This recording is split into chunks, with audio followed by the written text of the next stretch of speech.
So I come as president and co-founder of Citizens Council for Health Freedom.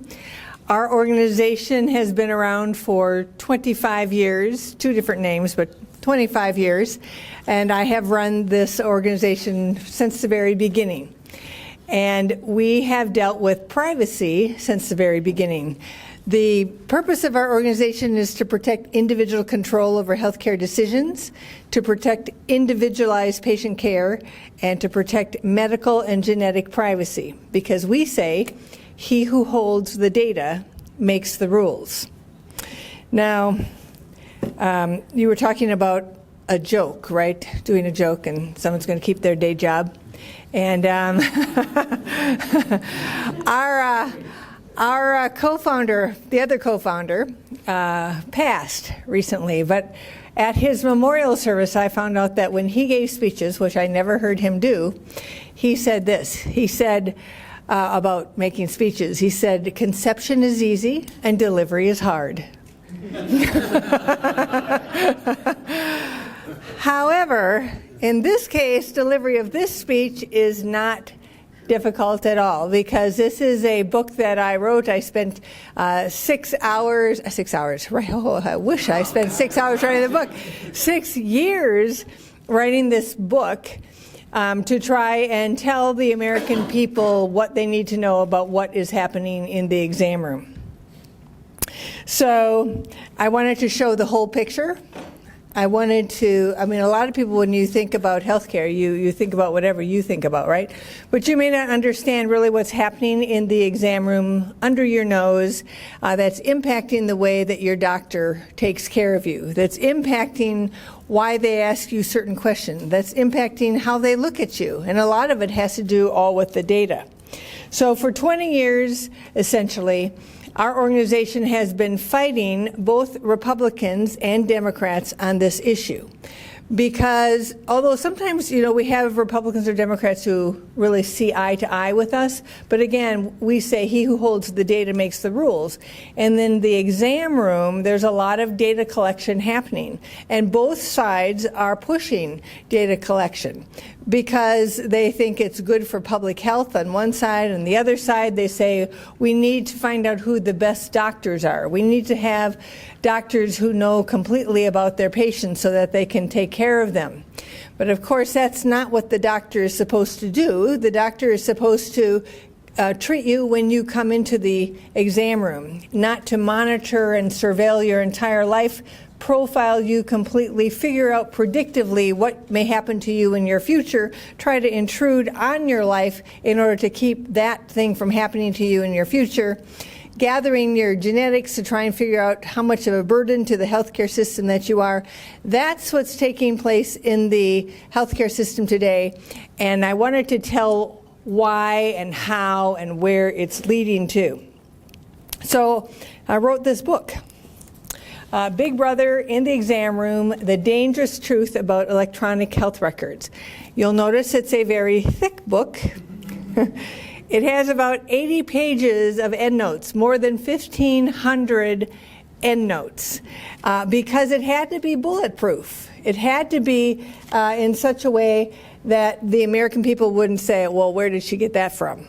You know, how does she know that, right? I wanted them to be convinced about what I was saying. And indeed, a physician recently wrote on Amazon saying, I use electronic health records all the time, but I had no idea. And so that's, you know, that's what this book is meant to say. Now, the book has recently gotten an award from Reader's Views, and it's a Reviewer's Choice Award. And so, and so, but what the reviewer said is what I liked the most. And at the very end of it, she said everybody should read it. And Cato Institute did a review on it, and at the very end of it, they said everybody should read it. And of course, I think everybody should read it, because I want you to never think about the exam room however you think about it today. I want you to go in fully armed and engaged with what's happening behind the scenes in the exam room. I want you to not I want you to not fill out the questionnaires or only fill out the answers to why you are there that day. I want you to be careful with the iPads that they give you. I want you to cover up the little camera in the iPad, because I have a little story in here about somebody saying, well, clinic should take a picture of you as you fill it out, right? I want you to be armed and engaged, and I want you to understand what you need to ask your doctor when you're there, because your doctor is being controlled by the electronic health record all too often. So let me just give you, so it's a big book, right? But let me just give you a few points. I want to tell you a bit about the history, about the impact, about the ultimate goal, how we get out of here. So that'll kind of sum it up. So the short and sweet history of this is that I'm just going to start with Hillary Clinton. But I do want to tell you that there's a timeline at the back of the book, starting with 1942, I believe, with the War Board during the World War II, and their decision to move people into, or to allow employers to offer employer-sponsored health insurance. And that is the beginning, because the reason why we're here today with where we are in healthcare and why we have this push towards electronic health records and why outsiders are trying to control the doctor in the exam room is because of third-party payment. Third-party payment for care means all those third parties have decided that what happens to you in the exam room is their business. What happens to you, they should be able to have something to say about it. They should be able to tell the doctor how to practice. They should be able to stop you from coming in when they don't think that you need to be there. They should be able to limit what doctors you see. All of that sort of thing should happen because, or they think it should happen because of third-party payment. So I have an entire timeline of how we got to third-party payment control of the exam room, year by year by year, and I list the bills and I list what they did, and so that also is a resource for all of you. But the short and sweet history of where we are today, I think really starts with Hillary Care. Hillary's bill had several things, which, as you know, or many of you might know, it failed. Right? But it had several things. It had a national medical record system. It had HIPAA. So the HIPAA that we have today is right out of her bill. And it had practice protocols for physicians and other practitioners. So the government wanted to issue practice protocols, how doctors and others should practice, and then the National Electronic Medical Record System would track compliance, and then payment would be according to compliance with the national protocols for practicing medicine. So that was all in Hillary's bill. And Hillary's bill failed. So it failed in 1994. In 1996, along comes HIPAA. It took the administrative simplification part of her bill and put it in there. And that's why you sign that acknowledgement that you have received the notice of privacy practices. That's why everyone today can have, not everyone, that's a little too broad. That's why 2.2 million entities can have access to your medical records without your consent. That's why here in Minnesota there are businesses and the hospitals and the health plans who all want to get rid of our Minnesota patient consent law, because it's stronger than HIPAA and they can't access our records like they can access it in the rest of the country, and so they want to get rid of it. And so our organization has been fighting against that. We're trying to protect you from HIPAA. Okay, so that was all in Hillary's bill. Hillary's bill also had quality measurement. So doctors would be measured according to their quality. And of course that takes data. But it's really compliance measurements. It's compliance with the doctor with how they want medicine to be practiced. So all of that from Hillary. And then along comes HIPAA in 1996, and we get these national standards for sharing data. We get these national data fields, the numbers, the protocols, all of that for the actual data. And then we get all of this access from outsiders to our electronic health, to our medical records. But of course, what would make it even easier is if it was all electronic. And HIPAA allowed it to be electronic, allowed your data to be put into an electronic health record without your consent, because it allowed all this sharing. Before that, the doctor would have had to ask for your consent, but HIPAA said it wasn't necessary anymore. But most doctors and most hospitals did not have electronic medical records. And so 4 weeks after President Obama was elected, the Recovery and Reinvestment Act was passed, and in there was another act called HITECH, the Health Information Technology for Economic and Clinical Health Act. And it mandated the electronic health record on penalty of for every Medicare patient. So if the doctor or the hospital doesn't have an electronic health record that is certified by the government, that complies with the way the government wants the electronic health record to be, then the physician is penalized, the hospital is penalized for every Medicare patient. So that happened. And then the Republicans in 2015 embedded it, strengthened that requirement, and created some new systems through a law called MACRA, which is the Medicare. I always have to think about this one. Yeah, Medicare what? See, you know, we get so used to using our acronyms. Medicare something and Chip Reauthorization Act. Anyway, and I can't believe I can't think of it. Anyway, what it said was that it made the penalties even stronger for not having electronic health records. And it created 2 new payment systems all attached to the electronic health record. Okay, so as I said, Democrats and Republicans together moving us towards a surveillance system in the exam room. And so today, almost every hospital in the entire country has an electronic health record that meets the federal government's requirements. And the requirements the Republicans put in required using the electronic health record to report data. So this is just growing. Okay, so what's the impact on doctors? So doctors are very unhappy. And I would recommend that you ask your doctor. Just ask your doctor. The next time you see any doctor, say, what do you think about the electronic health record?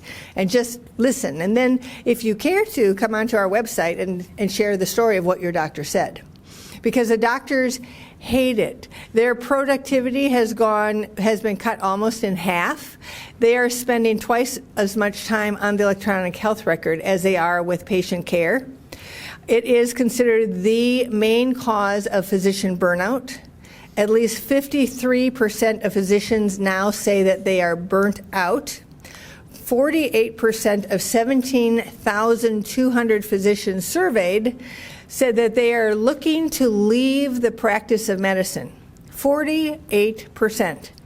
At a time when Medicare folks or Americans are entering Medicare at $10,000 a day, so probably getting into the most critical time of their medical life, and physicians are wanting to leave the coop because this is not what they signed up for. They didn't sign up to be data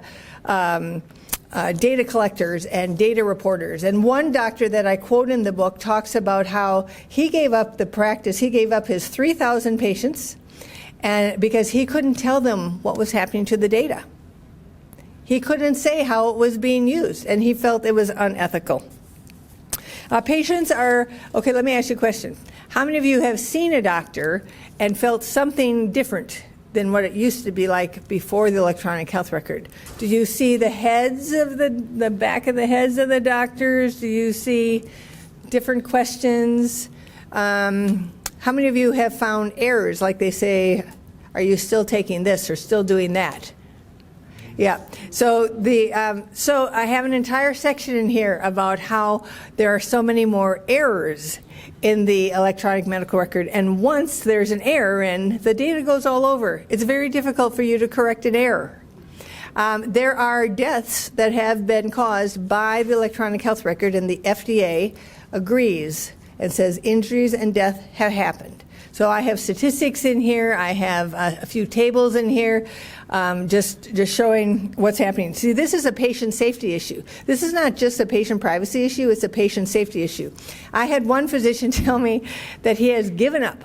He has given up looking for the nurse's notes. Now, I'm a nurse, and so I used to write things. I'd write a summary, and the doctor would read the summary of the patient. I was an ER nurse, read the summary of the patient, and then take care of the patient, right? This doctor has given up looking for the nursing notes because it's just too many screens to look through. Another doctor told me that when she wants to order a certain whatever, right, she has to go into the field, and you know how this goes. The menu, right, it goes down. It's 250 things in the menu. She's got to find the right one with the right code that fits exactly what she needs for her patients. And this is one of the places where errors come, is because they think they clicked on the right one, right, but they didn't. And they're working really fast because their productivity has been slowed down, and they're just feeling like they're click, click, click, click, click.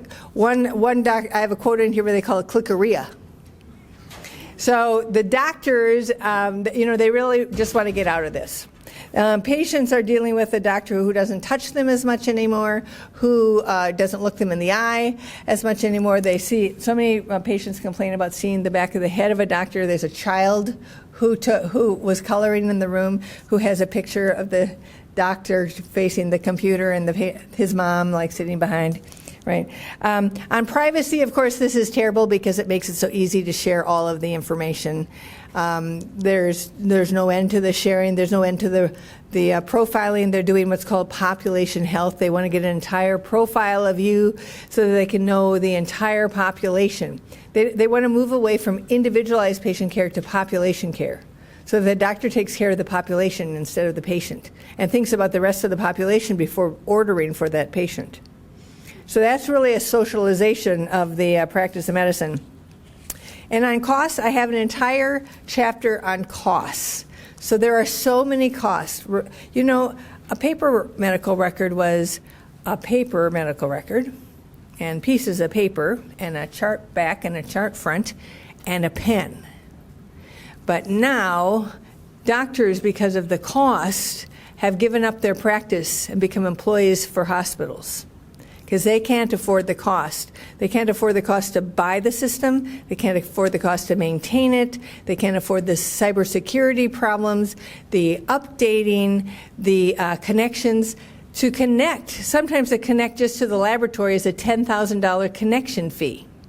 There are all of these connection fees that they have to have, and they never used to have those before. So a lot of them have just sold their practice and become employees, and now they're under the control of the hospital or the big clinic system or whomever. So this is a really big problem, and it's all caused by the whole medical system is being reshaped by the electronic health record. And the ultimate goal is a national electronic medical record system that allows outsiders to control the doctors, allows outsiders to put non-physicians in the exam room that just follow the treatment protocols in the computer. And in the book, I talk about how the CDC had some researchers looking at treatment guidelines, and they wanted to force the doctors to follow the guidelines that they came up with, rather than whatever the doctor wanted to do.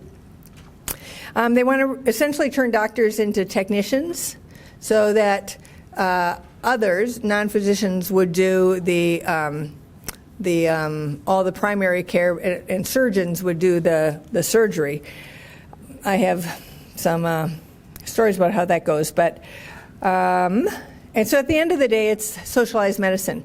And so one of the things that I have said is, if you socialize the data, then you can socialize the doctors. If you put the data under control, if you have outsiders having access to the data, using the data, then you can socialize the doctors and socialize the entire healthcare system. So some ways to get out of this situation that we're in is by looking at the root. And of course, the root is third-party payment. And so we must leave third-party payment behind. And I realize that third-party payment started in 1942 and Medicare in 1965. And the employer-sponsored coverage, the Federal Employee Health Benefits Program, Medicare, Medicaid, Obamacare, VA, all of these are all third-party payers. making the entire healthcare system expensive. So steps out, there's an entire chapter with steps. Steps for Congress, steps for state legislators, steps for you as patients, and steps for practitioners of what to do. Just go through your list and find 2 or 3 things that you want to start with. One of the things I tell patients to do is to ask the doctor, are you giving me this treatment because you think it's the best thing for me, or because this is the protocol in the computer? Get the doctor to tell you what's really going on here, because they're being forced to follow protocols. We need to move to direct payment, so third-party free practices, cash payment to doctors, cash payment to radiologists, cash. And then we need to have indemnity policies. Catastrophic coverage needs to come back. The Affordable Care Act, I don't know if you realize it, the Affordable Care Act prohibits the sale of catastrophic coverage to anyone over the age of 29. So you can't, an indemnity policy is true insurance. Health plans are not true insurance. Indemnity policy pays you, and then you pay your doctor and your hospital. So a guy who is in his 80s told me that in the 1970s he had to have heart surgery. And his indemnity policy sent him a check for $68,000, which he used to pay his doctor and his hospital. And he said, it was simple. And it is. Those third-party payers are making money, lots of money, off of being in the middle. They're the middlemen, those health plans. And we need Medicare freedom from Medicare, so that individuals can actually buy insurance for a lifetime. Why can't they buy insurance for a lifetime? Well, and why couldn't parents buy insurance for a child pre-birth and hand it off to the child at maturity? And then the child takes it wherever they go. No golden handcuffs to your employer, no new pre-existing conditions because you lost your employment, no pre-existing conditions because you lost your family coverage, complete ownership of your portable policy to take it for catastrophes wherever you go. Medicare freedom, on your chairs or wherever you happen to see it on your table, there's a petition. We are petitioning President Trump to do what is so easy for him to do. What the Clintons did is they put language in the Social Security Administration's Procedural Operations Manual. And that says that you cannot have your Social Security benefits unless you enroll in Medicare. That is not a law. That is not a rule. That is just something that the Clintons did. And the Social Security Administration has been following it ever since. It also says if you disenroll from Medicare because you can't stand how it is rationing your care, you must pay back all Medicare and Social Security benefits that you have received to date. So if 10 years into Medicare you decide this was a really bad idea and you want to disenroll, you'll pay back everything for those 10 years. Every Social Security dollar, even though you earned it, even though you gave it to the government from your paycheck. So the best way to do this is for Trump to undo what the Clintons did. It doesn't take an act of Congress, it just takes an act of the administration. Our meetings with the administration are moving up and up and up. We have delivered 1,500 petitions to the White House, and we want many more petitions to come. So if you can sign that petition, hand it to me on my way out, which I'll be leaving in probably half an hour. If you can give this to your friends, you'll see that there's an online version of it. You can send them a link. And if there's anybody who knows anybody in any other libertarian party around the country who can get this going in that libertarian party, that would be great. So, oh yes, and then we also have the Wedge of Health Freedom. It's our encouragement to doctors to go free of insurance and free of government. Not sign any contracts with insurance, no contracts with the government. Go cash, check, or charge only. You can find it at jointhewedge.com. There are about 11 practices in Minnesota so far, but we have almost 400 around the country. So that is it. And the last thing I'll give you to help you in the exam room to not sign the HIPAA form are these little cards. If you want a little card to show to your doctor about why you do not have to sign the HIPAA form, feel free to come and get one from me before I leave. That's it. Is there any questions? Yes? In my last physical, they asked me 3 questions that I refused to answer, which I probably should have then given them a porcupine sticker to put on my record or something. They asked me, do I do recreational drugs? Do I have guns in my house? And do I feel safe in my personal relationships? Is that a Minnesota thing? Is that a federal thing? Why were they asking me those questions? And again, I said, it's none of your business. Take my blood and test that. But where does that come from? That comes from population health, wanting to completely profile you. It comes from predictive analytics. They want to be able to predict what your future is according to who you are and what they know about you. So don't answer questions about your family either would be my recommendation. And now they're doing what they call social determinants of health, SDOH, social determinants of health.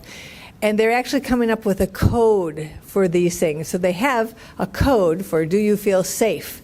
And so they'll be able to take everybody's on that one code and be able to see everybody who does feel safe and everybody who doesn't feel safe. It's all profiling. Is that federal then that came from, or is that state? It is both, because the Affordable Care Act really wants this kind of population health, this movement towards population health, but there's all sorts of movement towards population health for many reasons.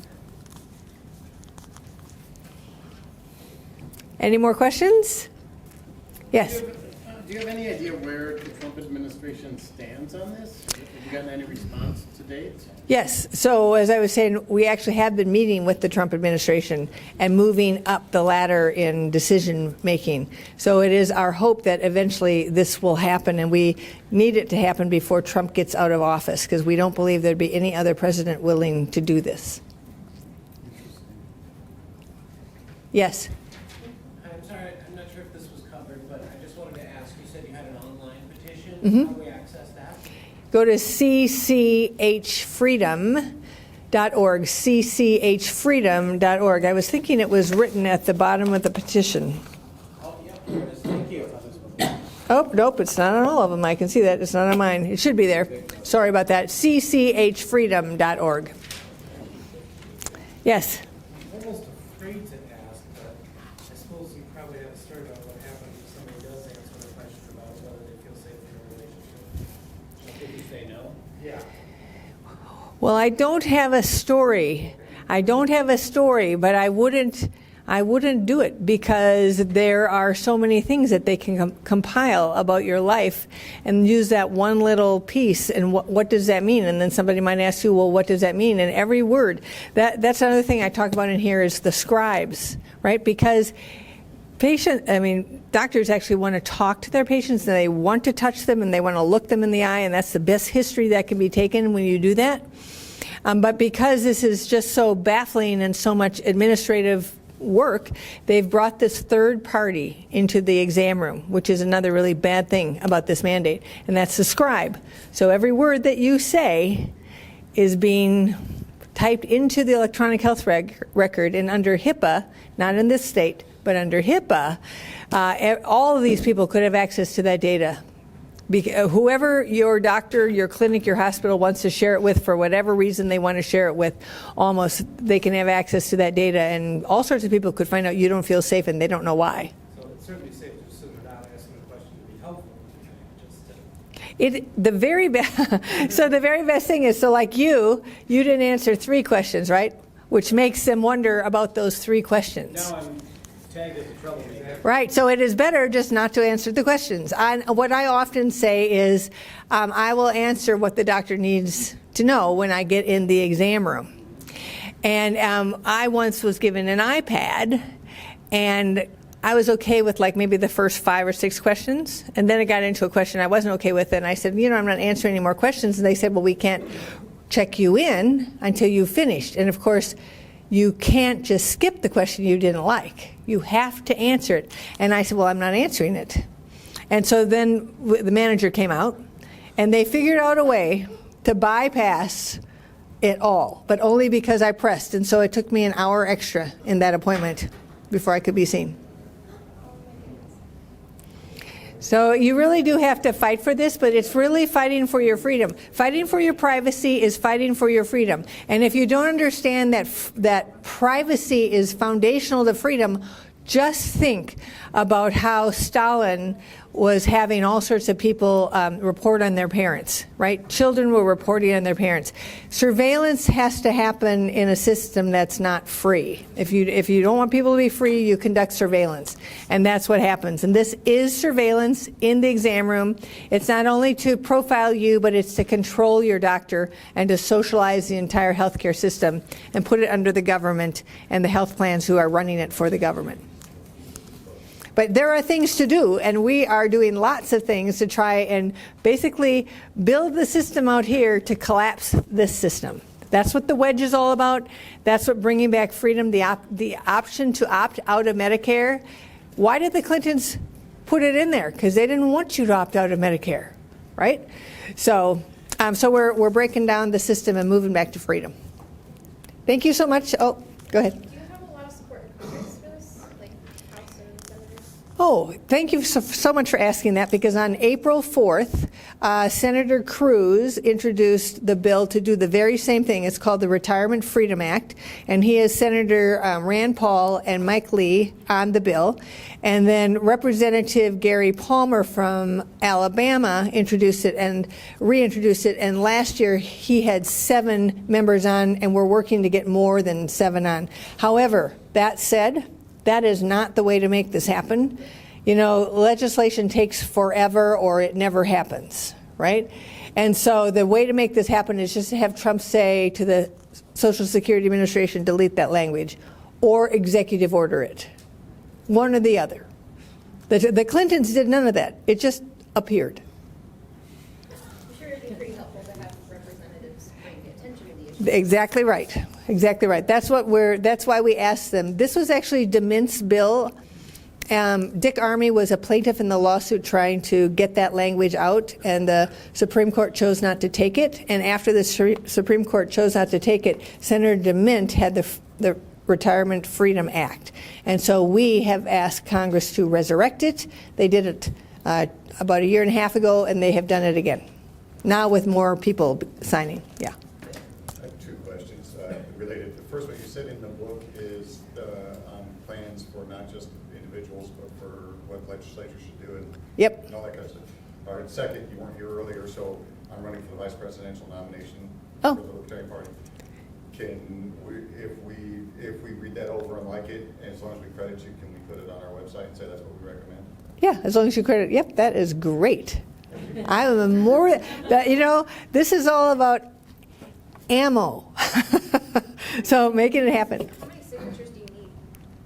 Just as many as possible, or is there? Oh no, I think it's as many as possible, because we're just like on a campaign. So now we have a letter to Trump. It was signed by 37 organizations around the country, co-signed by 37 other organizations. And now we have 5 more organizations that have co-signed it. And I'm working on 2 other people who probably aren't going to sign it with their organization, but everybody knows them in the Trump administration. So we're pressing. We're just pressing, because our concern is if Trump doesn't get reelected, right? We want it to happen while he's in office. So, okay, so I'll tell you one thing about the book is I have 9 here with me. They're $20 tonight, just straight $20. I do have 9 extra in the car in case there are more people than 9 who want them. And then that's it. Then I don't have any more with me. So, thank you so much. For a long time, we were